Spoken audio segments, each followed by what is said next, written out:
ओम शांति। आज 2 सितंबर 2024 की बाबा की साकार मुरली है। मुरली के महावाक्य हैं, मीठे बच्चे, जैसे तुम्हें निश्चय है कि ईश्वर सर्वव्यापी नहीं, वह हमारा बाप है, ऐसे दूसरों को समझाकर निश्चय कराओ, फिर उनसे ओपिनियन लो। प्रश्न है, बाप अपने बच्चों से कौन सी बात पूछते हैं जो दूसरा कोई नहीं पूछ सकता है?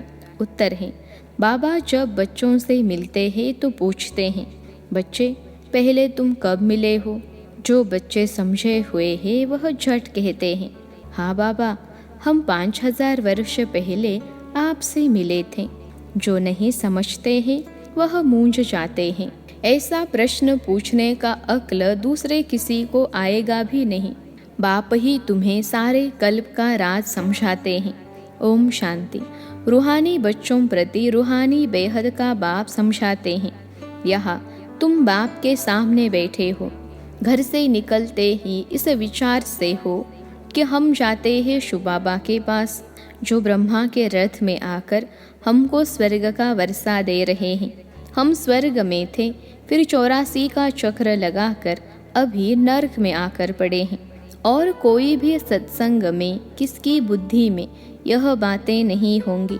तुम जानते हो, हम शिव बाबा के पास जाते हैं, जो इस रथ में आकर पढ़ाते भी हैं।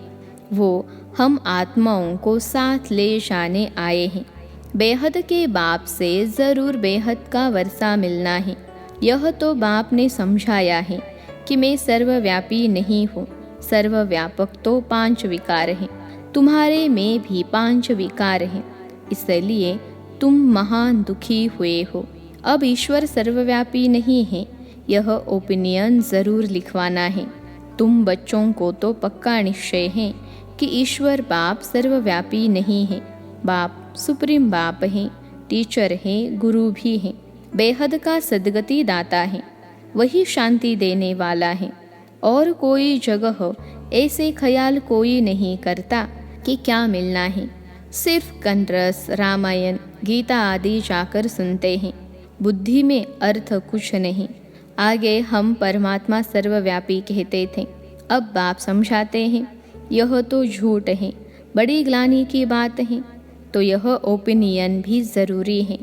आजकल जिनसे तुम ओपिनियन आदि कराते हो वह लिखते हैं, ब्रह्मा कुमारियाँ अच्छा काम करती हैं, बहुत अच्छी समझानी देती हैं, ईश्वर को प्राप्त करने का रास्ता बताती हैं। इससे लोगों के दिल पर सिर्फ अच्छा असर पड़ता है। बाकी यह ओपिनियन कोई भी नहीं लिख कर देते कि दुनिया भर में जो मनुष्य कहते हैं ईश्वर सर्वव्यापी है, यह बड़ी भूल है।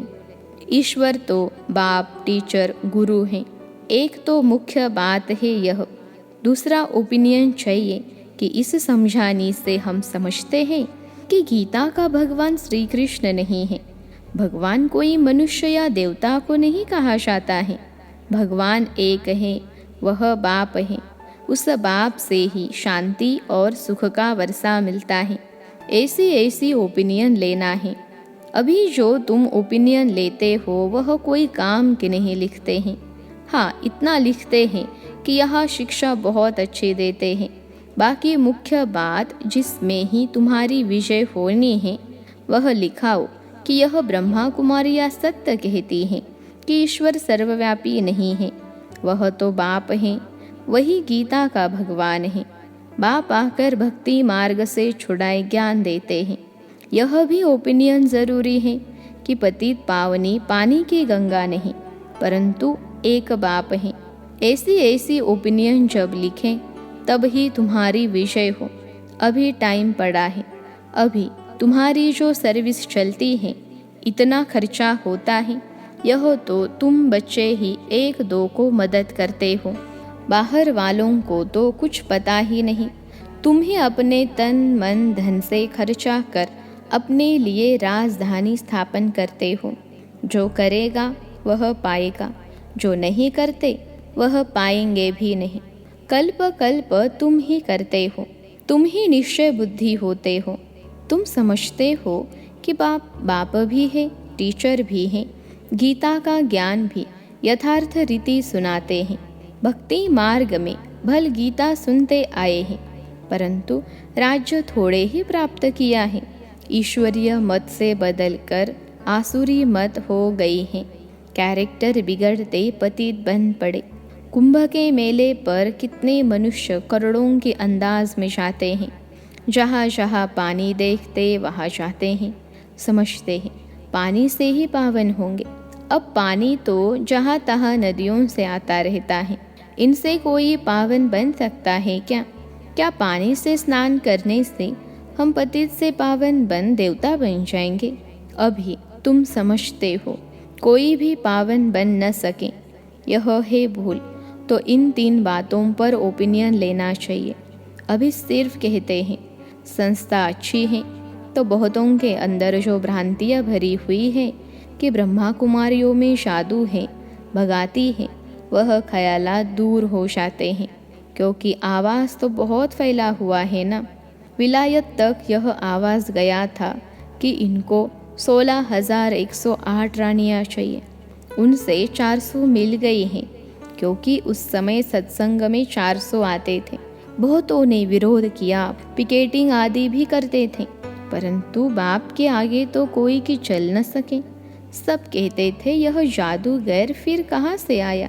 फिर वंडर देखो, बाबा तो कराची में था, आपे ही सारा झुंड आपस में मिलकर भाग आया। कोई को पता नहीं पड़ा कि हमारे घर से कैसे भागे। यह भी ख्याल नहीं किया इतने सब कहाँ जाकर रहेंगे। फिर फट से बंगला ले लिया, तो जादू की बात हो गई ना। अभी भी कहते रहते हैं यह जादूगरनी है। ब्रह्मा कुमारियों के पास जाएंगे तो फिर लौटेंगे नहीं। यह स्त्री पुरुष को भाई बहन बनाती हैं, फिर कितने तो आते ही नहीं हैं। अभी तुम्हारी प्रदर्शनी आदि देखकर वह जो बातें बुद्धि में बैठी हुई हैं वह दूर होती हैं। बाकी बाबा जो ओपिनियन चाहते हैं वह कोई नहीं लिखते। बाबा को यह ओपिनियन चाहिए, यह लिखे कि गीता का भगवान श्री कृष्ण नहीं है। सारी दुनिया समझती है श्री कृष्ण भगवानुवाच, परंतु श्री कृष्ण तो पूरे 84 जन्म लेते हैं। शिव बाबा है पुनर्जन्म रहित, तो इसमें बहुतों की ओपिनियन चाहिए। गीता सुनने वाले तो ढेर के ढेर हैं।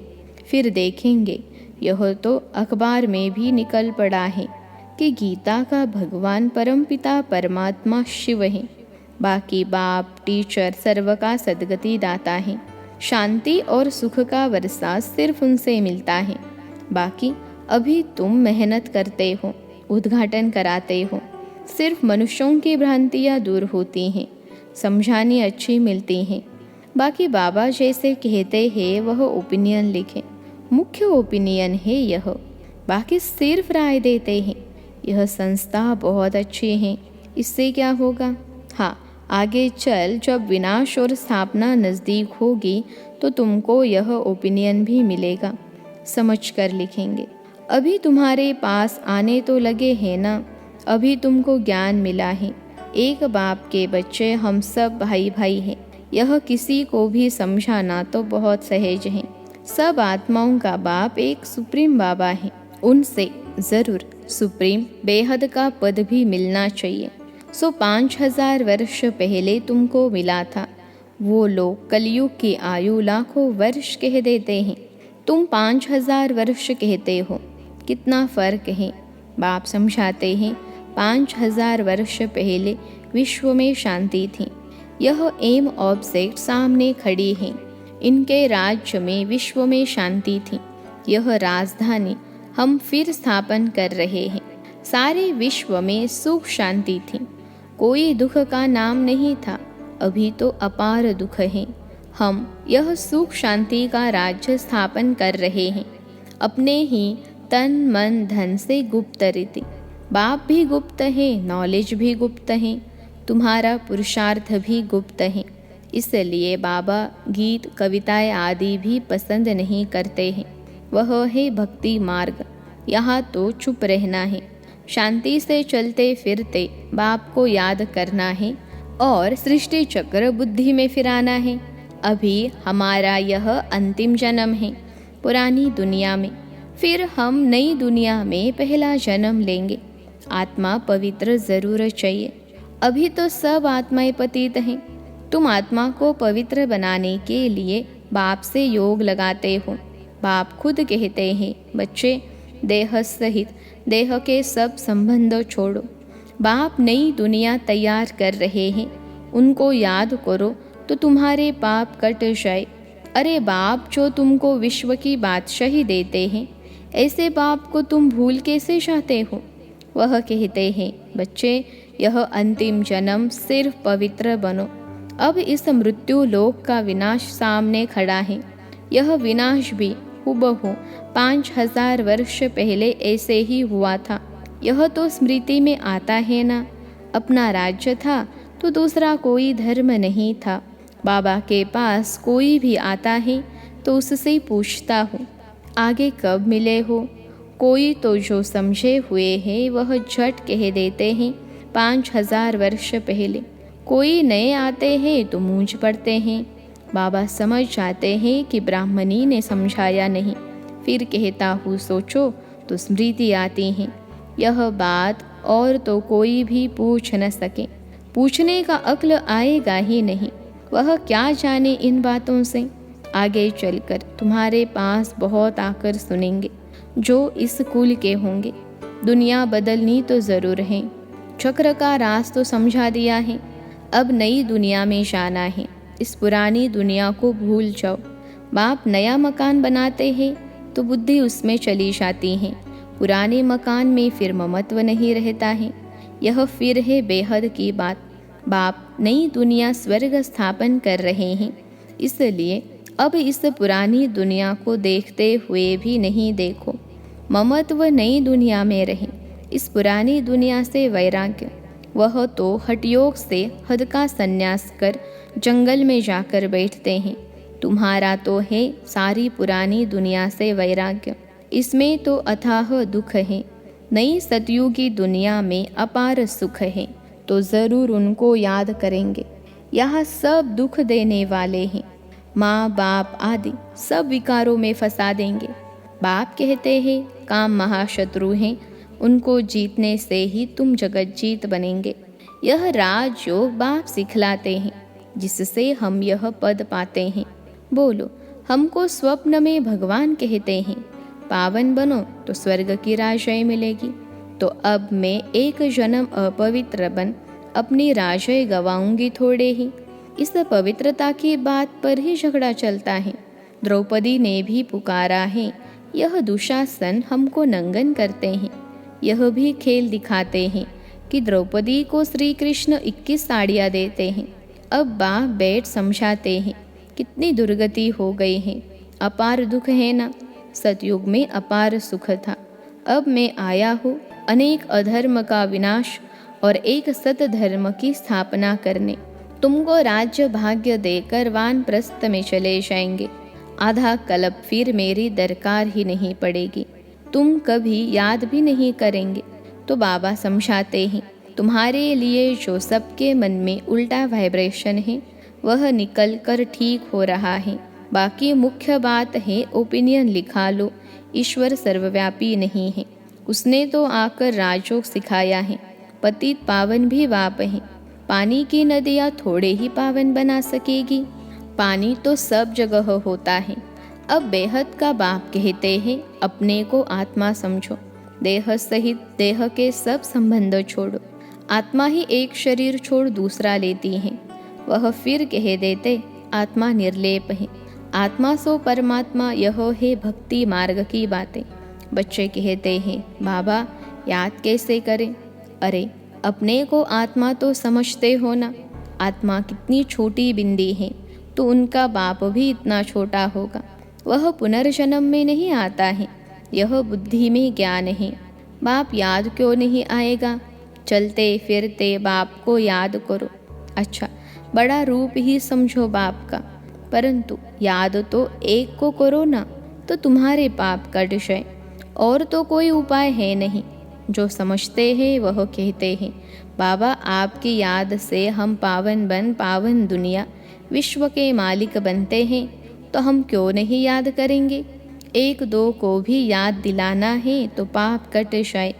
अच्छा, मीठे मीठे सिखिलते बच्चों प्रति माता पिता बाप दादा का याद प्यार और गुड मॉर्निंग। रूहानी बाप की रूहानी बच्चों को नमस्ते। हम रूहानी बच्चों की सिखिलते रूहानी माता पिता बाप दादा को याद प्यार, गुड मॉर्निंग और नमस्ते बाबा नमस्ते। धारणा के लिए मुख्य सार पहली पॉइंट है, जैसे बाप और नॉलेज गुप्त हैं ऐसे पुरुषार्थ भी गुप्त करना है।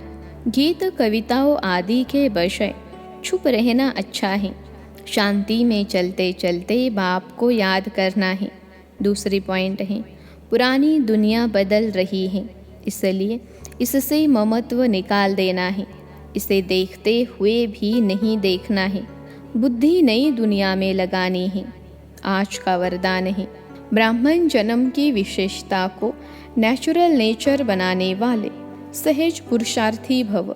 ब्राह्मण जन्म की विशेषता को नेचुरल नेचर बनाने वाले सहज पुरुषार्थी भव। विश्लेषण है, ब्राह्मण जन्म भी विशेष, ब्राह्मण धर्म और कर्म भी विशेष, अर्थात सर्वश्रेष्ठ हैं, क्योंकि ब्राह्मण कर्म में फॉलो साकार ब्रह्मा बाप को करते हैं। तो ब्राह्मणों की नेचर ही विशेष नेचर है। साधारण व मायावी नेचर ब्राह्मणों की नेचर नहीं। सिर्फ यही स्मृति स्वरूप में रहे कि मैं विशेष आत्मा हूँ। यह नेचर जब नेचुरल हो जाएगी तब बाप समान बनना सहज अनुभव करेंगे। स्मृति स्वरूप सो समर्थी स्वरूप बन जाएंगे। यही सहज पुरुषार्थ है। आज का स्लोगन है, पवित्रता और शांति की लाइट चारों ओर फैलाने वाले ही लाइट हाउस हैं। पवित्रता और शांति की लाइट चारों ओर फैलाने वाले ही लाइट हाउस हैं। अच्छा, ओम शांति।